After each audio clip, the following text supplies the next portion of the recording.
Hello നമസ്കാരം. Tara's കൊണ്ടിരിക്കുന്നതിലേക്ക് എല്ലാവർക്കും സ്വാഗതം. നമുക്കിന്ന് നോയമ്പ് കാലമൊക്കെ ആയിട്ട് ഒരു ബിരിയാണിയുടെ റെസിപ്പി കണ്ട് നോക്കിയാലോ.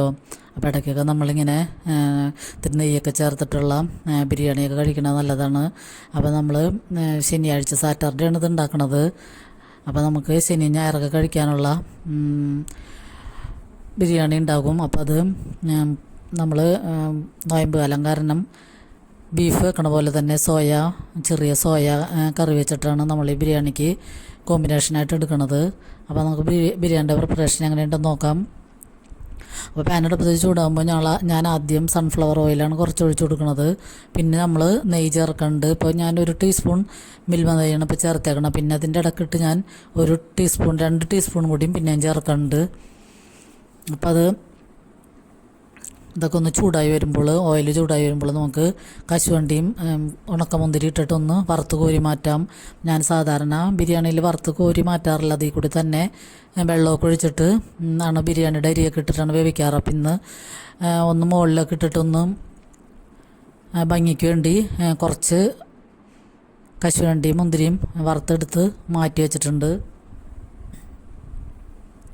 പിന്നെ അതിലേക്ക് നമുക്കൊരു സവാളയും 2-3 പച്ചമുളകല്ല, കറിവേപ്പിലയും 2-3 വെളുത്തുള്ളിയൊക്കെ കൂടി ഇട്ടിട്ട് ഞാൻ അതും കൂടി ഇട്ട് കൊടുക്കുന്നുണ്ട്. പിന്നെ സ്പൈസസ് ആയിട്ട് അധികം സ്പൈസസ് ഒന്നും ചേർക്കണില്ല. 2-3 ഏലക്കായയും ഗ്രാമ്പും ഒക്കെ അത് മാത്രമേ എൻ്റെ ഉള്ളൂ. അപ്പോൾ അത് മാത്രം ചേർക്കണുള്ളൂ. അപ്പോൾ ഇതൊരു തട്ടിക്കൂട്ട് ബിരിയാണിയാണ്. നമ്മൾക്ക് ബിരിയാണി കഴിക്കണമെന്ന് തോന്നുമ്പോൾ പെട്ടെന്ന് ഉണ്ടാക്കാൻ പറ്റിയ, നമ്മുടെ വീട്ടിലുള്ള സാധനങ്ങൾ വെച്ചിട്ട് തന്നെ ഉണ്ടാക്കാൻ പറ്റിയ ഒരു തട്ടിക്കൂട്ട് ബിരിയാണിയാണെന്ന് വേണമെങ്കിൽ പറയാം. അപ്പോൾ പിന്നെ നമ്മൾ അതിൽ സവാളയും കറിവേപ്പിലയും വെളുത്തുള്ളിയൊക്കെ ഇട്ടതിന് ശേഷം കുറച്ച് ഇഞ്ചി വെളുത്തുള്ളി പേസ്റ്റും കൂടി ഞാൻ ചേർക്കുന്നുണ്ട്. അപ്പോൾ നല്ല ഫ്ലേവറായിരിക്കും ബിരിയാണി. ചോറ് നമ്മൾ കഴിക്കുമ്പോൾ നല്ല ഫ്ലേവറായിരിക്കും. പിന്നെ ഉള്ളിത്തണ്ട് കുറച്ച് ഞാൻ ഫ്രിഡ്ജിൽ വെച്ചിട്ടുണ്ടായിരുന്നു. അപ്പം അതിൻ്റെ വീഡിയോ ഞാൻ നേരത്തെ ഇട്ടിട്ടുണ്ടല്ലോ. അപ്പോൾ അതിൽ ഉള്ളിത്തണ്ട് ഞാൻ കുറച്ചെടുത്ത് തോരൻ വയ്ക്കാൻ വേണ്ടി മാറ്റി വെച്ചിരുന്നതിൽ കുറച്ചെടുത്തിട്ട് ഞാൻ ഇതിലേക്ക് ചേർക്കുന്നുണ്ട്. അപ്പോൾ ഇതിൽ ക്യാരറ്റും കൂടി ഉണ്ടെങ്കിലും നല്ല കളർഫുള്ളായിരിക്കും. അപ്പോൾ എൻ്റെ ഇപ്പോൾ ക്യാരറ്റ് ഇല്ലാത്ത കാരണം അത് ചേർക്കണില്ല. അപ്പോൾ നമുക്ക് ഇങ്ങനെ വെജിറ്റബിൾ ബിരിയാണി പോലെ വെക്കണമെങ്കിൽ കോളിഫ്ലവർ, ക്യാരറ്റ്, വേണമെങ്കിൽ ഉരുളക്കിഴങ്ങൊക്കെ ഇതിലേക്ക് ചേർക്കാം. പിന്നെ ഞാൻ ഈ ഒരു പാത്രത്തിൽ, ഒരിടത്തരം പാത്രമാണ്, അതിൽ ഒരു പാത്രമാണ് ബിരിയാണിയിൽ എടുക്കുന്നത്. അപ്പോൾ പാത്രത്തിൽ 1.25 കപ്പ് വെള്ളമാണ് ഞാൻ ഒഴിച്ചു കൊടുക്കുന്നത്. അപ്പോൾ ഇത് ജീരകശാല അരിയാണ് ഞാൻ എടുക്കുന്നത്. പിന്നെ അതിലൊക്കെ ഞാൻ ഒരു ചെറുനാരങ്ങ പിഴിഞ്ഞതിൻ്റെ നീരും കൂടി ഒഴിക്കുന്നുണ്ട്. അപ്പോൾ നമ്മൾ ചോറൊക്കെ പിടിക്കാതെ കിട്ടാൻ വേണ്ടിയാണ്. പിന്നെ ഞാൻ അരിയും കൂടി ഇട്ടിട്ട് പാകത്തിന് ഉപ്പും കൂടി ചേർക്കുന്നുണ്ട്.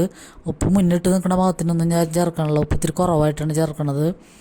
അപ്പോൾ അതും കൂടി ഇട്ടിട്ട് അരിയും കൂടി ചേർത്തിട്ട് നമുക്ക് നന്നായിട്ട് മിക്സ് ചെയ്ത് ഒന്ന് അടച്ചു വയ്ക്കാം. പിന്നെ നമുക്കിത് ഇളക്കിയൊക്കെ വേഗണം വരെ വെയിറ്റ് ചെയ്യാം. അപ്പോൾ ഇപ്പോൾ നല്ല പാകത്തിനുള്ള വേവായിട്ടുണ്ട്. പിന്നെ മുകളിൽ നമുക്ക് വറുത്ത് വെച്ചേക്കണതൊക്കെ ചേർത്ത് കൊടുത്തതിന് ശേഷം ഞാൻ പിന്നെ ഒരു 1/4 ടീസ്പൂൺ മഞ്ഞൾപ്പൊടി എടുത്തിട്ട് അത് വെറുതെ ഒന്ന് പൊടിയായിട്ടൊന്ന് തൂക്കി കൊടുക്കുന്നുണ്ട്. ചിലപ്പോൾ ഞാൻ പാലിലൊക്കെ ചേർത്താണ് ചെയ്യാറുള്ളത്. ഇപ്പോൾ ഞാൻ വെറുതെ പൊടി ഓരോന്നുള്ളെടുത്തിട്ട് അവിടെ ഇവിടെ ഒന്ന് തൂക്കി കൊടുക്കുന്നുണ്ട്. അപ്പോൾ നമ്മുടെ ബിരിയാണിയൊക്കെ വെന്ത് റെഡി ആയിട്ടുണ്ട്. പിന്നെ നമുക്ക് സോയ ചങ്ക്സാണ്, ചെറിയ സോയാണ് കിട്ടിയേക്കണത്.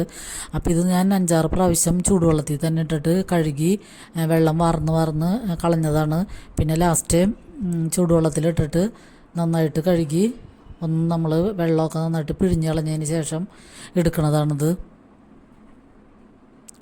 അപ്പോൾ ഇത് നമുക്ക് ബീഫും ചിക്കനൊക്കെ പകരം കറി വയ്ക്കാൻ പറ്റിയ നല്ല അടിപൊളി റെസിപ്പിയാണ്. അപ്പോൾ പിന്നെ അതിലേക്ക് നമ്മളൊരു ചെറിയ സവാളയും 5-6 വെളുത്തുള്ളി അരിഞ്ഞത്, പിന്നെ ഒരു തക്കാളി, പച്ചമുളക് 2-3 കറിവേപ്പില, പിന്നെ അത്രയൊക്കെ എടുത്ത് വെച്ചിട്ടുണ്ട്.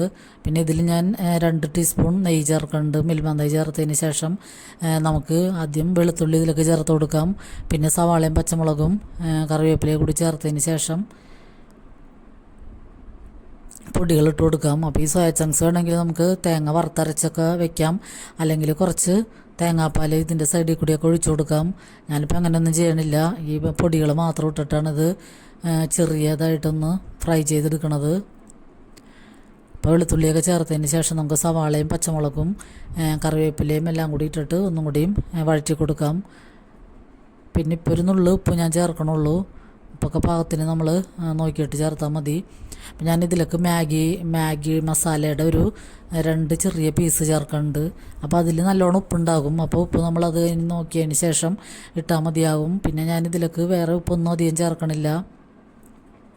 പിന്നെ ഇതിലേക്ക് ഞാൻ പൊടികളായിട്ടൊരു 1/4 ടീസ്പൂൺ മഞ്ഞൾപ്പൊടി, 1/2 ടീസ്പൂൺ മുളക് പൊടി, 1/2 ടീസ്പൂൺ മല്ലിപ്പൊടി, പിന്നെ ഒരു 1/2 ടീസ്പൂൺ ഗരം മസാല, 1/4 ടീസ്പൂൺ കുരുമുളക് പൊടി, ഇത്രയാണ് ചേർത്ത് കൊടുക്കുന്നത്.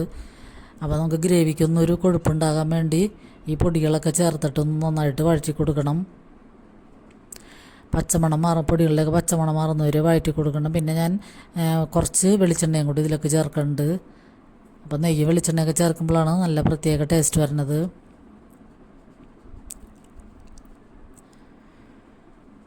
അപ്പോൾ ഈ നോമ്പ് കാലത്തൊക്കെ നമുക്ക് ഇതുപോലെയുള്ള കറികളൊക്കെ വെച്ച് കൂട്ടാൻ ശ്രമിക്കാം. നോൺ വെജൊക്കെ ഈ ഉഷ്ണകാലത്ത് വളരെ കുറച്ച് മാത്രം കഴിച്ചാൽ മതിയാകും. അതൊക്കെ ചൂട് കൂടുന്ന കാലാവസ്ഥയിൽ നമ്മുടെ ശരീരത്തിന് ചൂട് കൂട്ടണതാണ് ചിക്കനൊക്കെ ആയാലും. അപ്പോൾ കുറച്ച് നാൾ നമുക്കിങ്ങനെ നോൺ വെജൊക്കെ കൂട്ടാതിരിക്കുമ്പോൾ തന്നെ നമുക്ക് കൊളസ്ട്രോളും പ്രഷറൊക്കെ കുറയാനൊക്കെ സഹായിക്കും.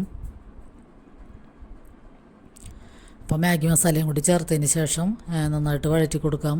പിന്നെ നമ്മളതൊന്ന് പൊടികളുടെയൊക്കെ പച്ചമണം മാറിക്കഴിയുമ്പോൾ തന്നെ നമുക്ക് സോയ ചങ്ക്സ് വെള്ളമൊക്കെ വാർന്നത് ഇതിലേക്ക് ഇട്ട് കൊടുത്തിട്ട് കുറച്ച് വെള്ളവും കൂടി ഒഴിക്കാം. എന്നാലാണ് അതിൽ ഈ ഗ്രേവിയൊക്കെ പിടിച്ച് നന്നായിട്ട് മിക്സ് ആവുള്ളൂ.